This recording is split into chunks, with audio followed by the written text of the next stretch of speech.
Bonjour, que la paix soit avec vous. Je souhaite vous partager mes impressions par rapport à ce qui semble se passer sur le plan ésotérique, tant au niveau mondial qu'au niveau de la France.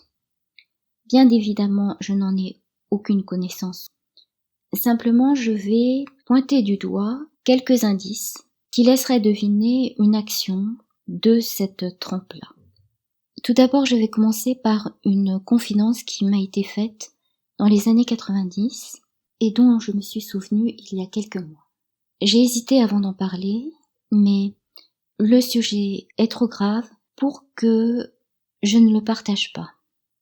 Simplement, il s'agit d'une confidence rapportée qui a été faite par un prêtre, et l'on sait que les prêtres font vœu d'obéissance.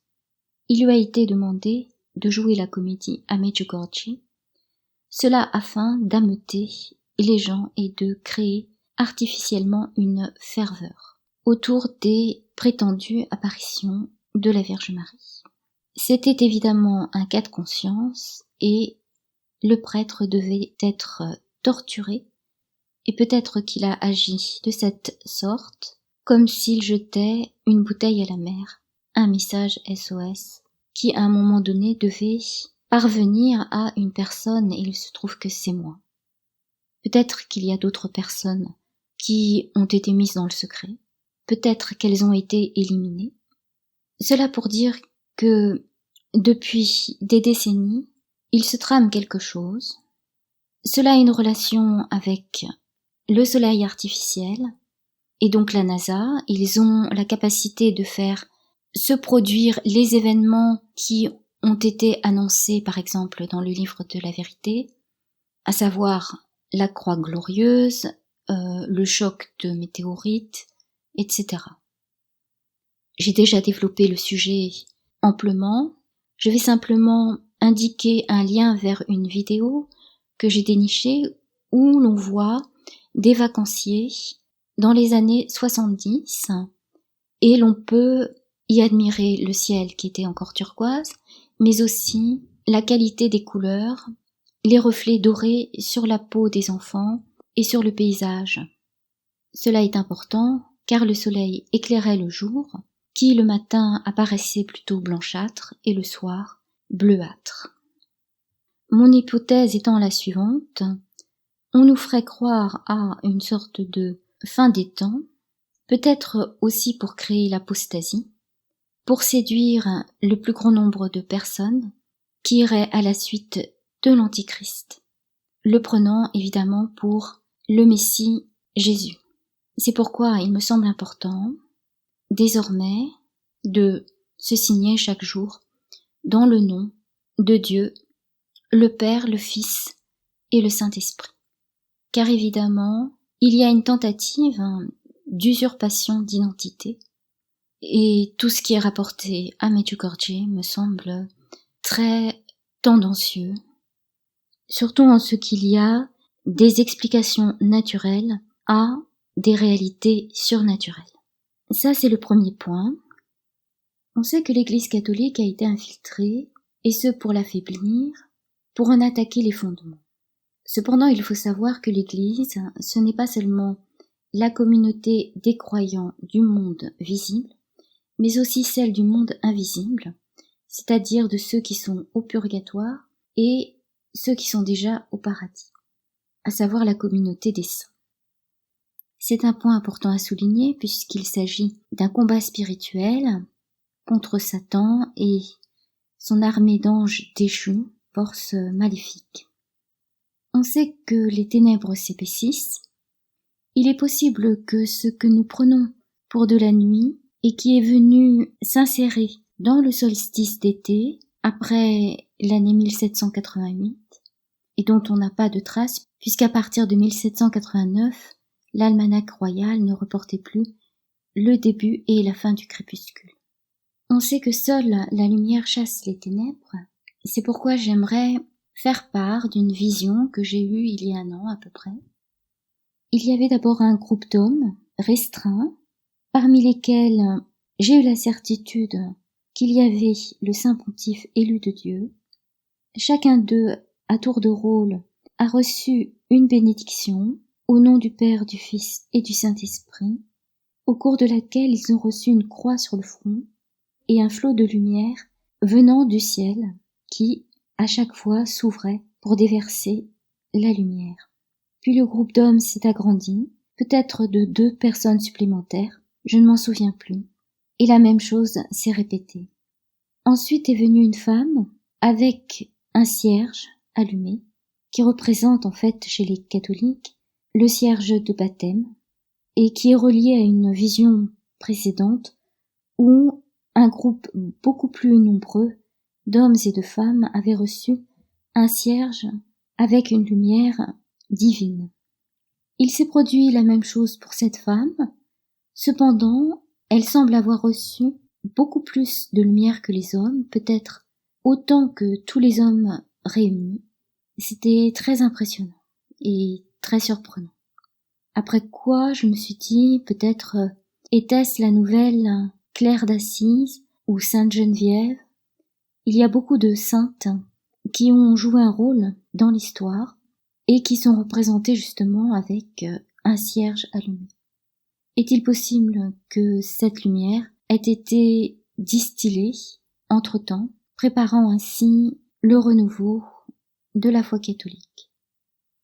Cela pour redonner espoir et pour se rappeler qu'il n'y a pas que le monde visible, il y a aussi le monde invisible. Bien entendu, ici-bas, le combat spirituel prend des formes perceptibles, surtout au niveau des émotions, que sont la haine, la colère. C'est ainsi que s'agrègent des égrégores autour de thématiques très particulières, dont celle qui est d'actualité, à savoir le racialisme, qui s'appuierait sur une construction mentale autour d'une idée de décolonialisme. J'ai déjà attiré l'attention sur les dangers que présente cette thématique qui semble ouvrir une porte aux entités maléfiques. Cela s'inscrirait dans un cadre plus large de l'histoire de l'humanité avec tout ce que cela comporte de destruction, en particulier autour de la thématique de la Shoah, puisque l'on reprend des éléments tels que la génuflexion de Willy Brandt, chancelier allemand, qui en fait était franc-maçon et dont le geste, bien entendu, prend un autre relief. Il y a donc dans ces histoires de racialisme des gestes rituels qui sont faits justement pour galvaniser les foules, les tendre vers la destruction. Parmi ceux-là, apparemment, l'étouffement qui a permis justement de mettre en place ce rituel satanique de génuflexion à l'échelle du monde. Bien entendu sont invoquées les valeurs humaines, comme dans le laïcisme, mais derrière cela il faut y voir toute une manipulation qui remonterait en haut de la pyramide à Lucifer ou Satan, comme on veut bien l'appeler. C'est pourquoi tous ceux qui s'y réfèrent, avec des intentions biaisées, que sont la culpabilisation et la victimisation, signent quelque part un contrat avec le diable. C'est important qu'ils le sachent. Ils ouvrent une porte aux entités maléfiques. Et d'ailleurs, il m'est arrivé de voir quelque chose d'assez surprenant.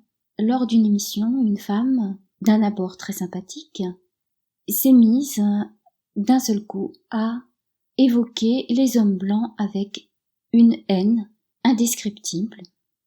Et à la fin de l'émission, je l'ai vue se courber comme s'il y avait un poids invisible qui avait pris place. Et elle semblait avoir un regard effaré. J'ai essayé de retrouver l'émission, malheureusement, elle a été coupée, et donc ces passages sont occultés. Et par curiosité, j'ai essayé de voir comment elle se portait, et j'ai trouvé qu'entre-temps, elle avait pris un coup de vieux, et qu'elle avait tendance à raidir son cou, et avoir des rictus. Si l'on veut rester à l'écart de tout ce stratagème maléfique, il ne faut pas verser dans le racialisme, il ne faut pas exprimer de haine, quelle qu'elle soit, dans le but d'influencer les foules et de préparer ainsi les germes d'une guerre civile par exemple. Il faut savoir que lorsque l'on signe ce genre de contrat tacite avec le diable, cela se fait par le seul agir, la seule participation, par le seul fait de s'en référer en tant que principe de justification, en évoquant bien opportunément un rituel satanique, tel que par exemple le rituel de l'étouffement. Ce type de contrat, on n'a rien à y gagner, au bout du compte, il faudra passer à la caisse et on sait comment le diable récompense ses adeptes. Cela dit, il n'est jamais trop tard pour faire amende honorable, rebrousser chemin et se racheter. Ce qui est assez étrange, c'est que ce sont plutôt les femmes qui se font les porte-voix de ce genre de revendications iniques. Cela dit, en tant que croyante, je suis tout à fait opposée à ce que l'on réduise la femme ou la mère à cette sphère psychique où Satan peut agir, qui se trouve en deçà de la matrice, et donc à la couper de ce qui fait justement la richesse de la femme et de la mère, c'est-à-dire la spiritualité. Malheureusement, les luttes qui attirent et bernent beaucoup de femmes tournent autour d'idées de communisme, et c'est oublier ce qu'ont subi, et les femmes justement, des systèmes communistes, par exemple en Chine, où pendant des décennies, à cause de la politique de l'enfant unique, ont dû subir des avortements, et dont les premières victimes ont été bien entendu les petites filles, puisque les couples préféraient avoir un garçon. C'est pourquoi en Asie, il y a une pénurie de jeunes femmes, telles que des réseaux se sont constitués pour kidnapper ces jeunes femmes et les contraindre à l'esclavage sexuel. Autrement dit, à les réduire à, en quelque sorte, des prothèses à masturbation. Puisque, comme il n'y a pas de rencontre réelle et spirituelle entre l'homme et la femme, l'homme, obsédé par la masturbation, va, au lieu d'utiliser sa main, hypocritement utiliser un outil remplaçant sa main, à savoir le vagin d'une femme. C'est ce que l'on retrouve aussi en commun avec les violeurs qui pratiquent de la même manière la masturbation par prothèse humaine interposée en utilisant une violence sur une personne, utilisée comme outil de masturbation. C'est important à noter puisque les violeurs ne se posent pas la question de ce qu'ils commettent comme crime, une abomination que le criminel choisit de perpétrer, peu importe la victime, les circonstances, atténuantes ou pas. En cela, la victime n'est en rien responsable, elle s'est trouvée au mauvais moment, au mauvais endroit. Il pourrait s'agir tout autant d'un enfant, en bas âge ou non. En cela, la culpabilité est entière. Cependant, puisque l'on cherche à réduire la personne à une sphère psychique réductrice, malheureusement, cette dimension n'est jamais questionnée.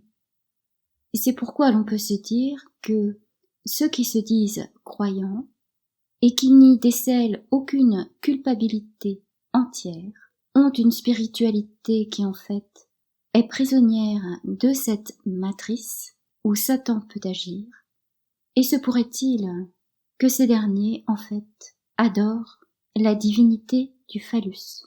C'est une question importante à se poser, sans laquelle l'examen de conscience ne serait pas possible, et donc l'élévation de l'âme à laquelle tout croyant est censé aspirer. Que la paix soit avec vous.